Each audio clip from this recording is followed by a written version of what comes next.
Hey everyone, and welcome back to The Explainer. Today, we're unpacking a truly heartwarming, true-to-life story by the renowned author Sudha Murty. And look, this isn't just some nostalgic trip down memory lane. It's a really profound lesson about lifelong learning, independence, and the sheer power of human determination. So whether you're a student, an educator, or honestly just someone who loves a beautiful story of personal triumph, you're going to find a ton of value in what we have prepared for you today. Okay, let's kick things off by thinking about our own lives for a second. Have you ever had to help an older relative figure out a smartphone, or maybe log into a Zoom call, or figure out how to stream a video? Think about the patience that took. And maybe, just maybe, you felt that subtle little shift in power. For that brief moment, you became the teacher, and the elder became the student. Well, today we're going to take that very modern experience of bridging the tech gap and connect it to a story set decades ago in a North Karnataka village. Except the gap here wasn't about technology. It was about basic literacy. Section 1. A reversal of roles. What is absolutely wild here is the cultural subversion. In traditional Indian culture, it's this deeply ingrained sign of respect to touch the feet of your elders, teachers, or deities, right? But here, a 62-year-old grandmother is flat out stating that she is touching the feet of a teacher, not her 12-year-old granddaughter.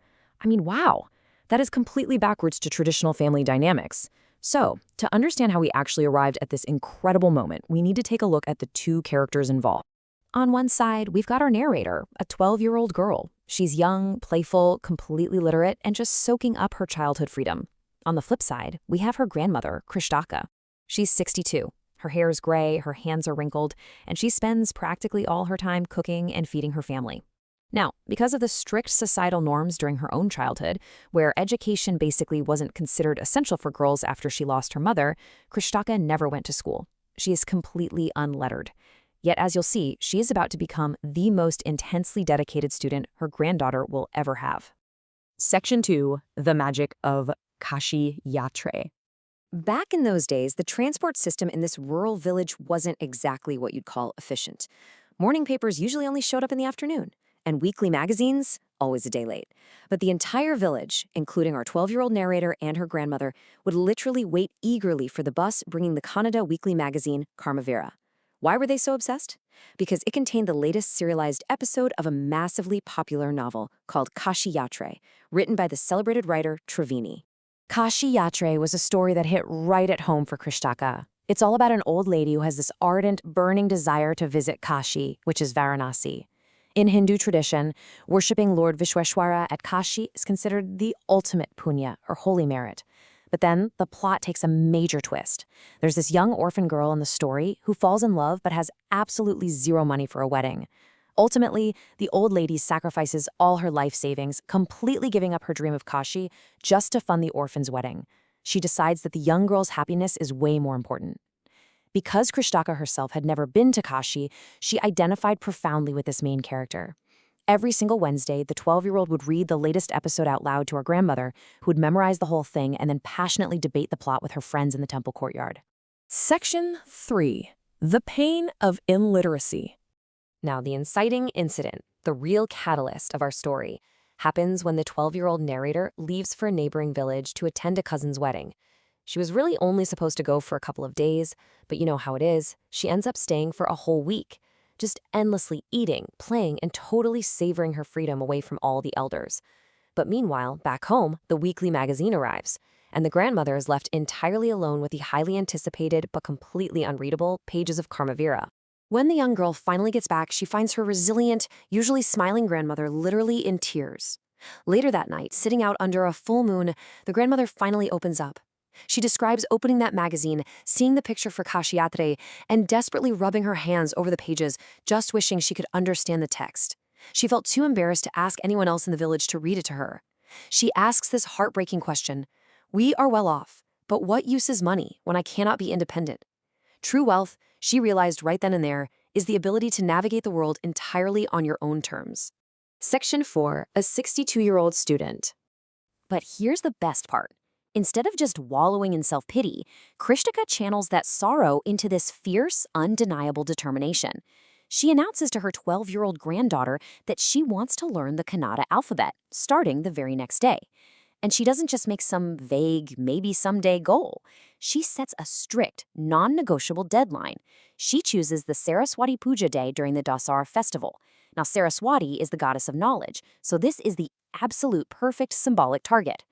By that specific day, she declares, she must be able to read a novel completely on her own. Of course, the young girl childishly pokes fun at her at first, pointing out her gray hair, her spectacles, all her kitchen chores, but the grandmother just smiles and drops this incredible line. For learning, there is no age bar. And boy, does she prove it. She becomes an unbelievable student.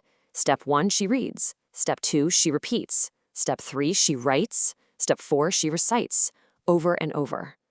The sheer amount of homework she does is astonishing. The young girl is her one and only teacher, and this 62-year-old woman is her very first student. Section 5. Passing with flying colors. The Dasara festival finally arrives. The granddaughter secretly goes out and buys a newly published, bound copy of the novel Kashi Yatre to give as a gift. And this is exactly where we return to that shocking image we talked about at the very beginning of the explainer. The grandmother calls the young girl over to the puja place, gifts her a frock, and then bows down to touch the 12-year-old's feet. When the young girl is taken aback, the grandmother looks at her and asks, "Is it not written in our scriptures that a teacher should be respected, irrespective of the gender and age?" She isn't touching the feet of her granddaughter. She is touching the feet of her teacher. She's using her cultural and scriptural wisdom to validate this beautiful, profound moment of respect, basically proving that a true educator elevates the mind no matter how young they happen to be. And the ultimate proof of her success? The granddaughter hands over the gift. The grandmother unwraps it and immediately, flawlessly, reads out the title Kashi Yatre by Triveni, right along with the publisher's name. She doesn't need anyone to read to her ever again. Just as the narrator says, her student had passed with flying colors. Now, what is truly fascinating is who that 12-year-old girl actually grew up to be. That young, playful teacher? That's Sudha Murty. Born in 1950 in Shidgong, North Karnataka, she grew up to become a massively prolific writer in both Kannada and English. We're talking novels, technical books, travelogues, the whole shebang. Not only that, but her early experience teaching her grandmother really paved the way for her to become a computer science teacher to hundreds of students later in life. Her literature constantly champions highly educated, non-compromising, and highly principled women, qualities that for sure she saw firsthand in her own grandmother's relentless, unyielding pursuit of literacy. Section 6. The Adult Literacy Challenge. So while Sudha Murty's story is this beautiful, inspiring micro-case study of one woman's victory, we really have to zoom out for a second and look at the staggering macro-level reality here. 313 million. Despite all the significant progress made over the years, the source material notes that India continues to be home to 313 million illiterate adults. That is a massive, mind-boggling portion of the population that still feels that exact same dependency and helplessness that Krista Kakka felt when she was just rubbing her hands over those magazine pages. And when we break that demographic down visually, we see that a significant majority of that illiterate population, 59%, are women. Women exactly like Krishnanaka, who perhaps missed out on schooling due to historical, societal norms, or poverty, or heavy family obligations. The disparity is very real. And that deep pain of not being independent, as Krishnanaka so eloquently put it, well, it's still a daily reality for hundreds of millions of people today. So I want to leave you with this final provocative thought. Sudha Murty's story is a subtle but powerful eye-opener. It shows us exactly what can happen when the younger generation steps up. If the youth realize their moral obligation, can they take the country to greater heights? Can today's youth brigade, armed with unprecedented access to education and technology, actually help alleviate adult illiteracy? Just one grandparent, one neighbor, one adult at a time. Kristika proved beyond a shadow of a doubt that for learning, there is no age bar. Now the question is, are we willing to be the teachers? Thank you so much for joining me on The Explainer today. Keep learning, keep teaching, and I will see you next time.